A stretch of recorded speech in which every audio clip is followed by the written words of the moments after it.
What I don't like from the president's administration is this sort of, I'll put my boot heel on the throat of BP. I think that sounds really un-American in his criticism of business. I've heard nothing from BP about not paying for the spill. And I think it's part of this sort of blame game society in the sense that it's always got to be someone's fault, and instead of the fact that maybe sometimes accidents happen. I mean, we had a mining accident that was very tragic, and I've met a lot of these miners and their families. They're very brave people to do a dangerous job, but then we come in and it's always someone's fault. Maybe sometimes accidents happen. Chris, I love this quote. For many reasons. One of the reasons I love it is because he's defending BP, which is the worst kind of crony capitalist enterprise. I mean, the oil business is completely jacked up on subsidies. There's something like somewhere in the neighborhood of about $12 billion that we confer on oil companies every year.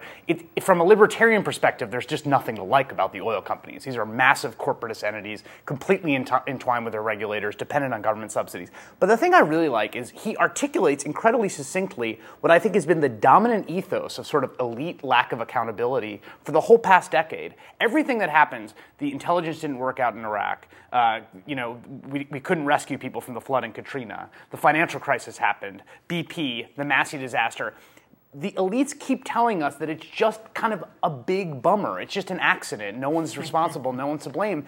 Very few people are willing to come out and say it the way that he did. But I thought it was like a really bracing moment. It's like, yeah, this is what they think. They think it's no one's fault.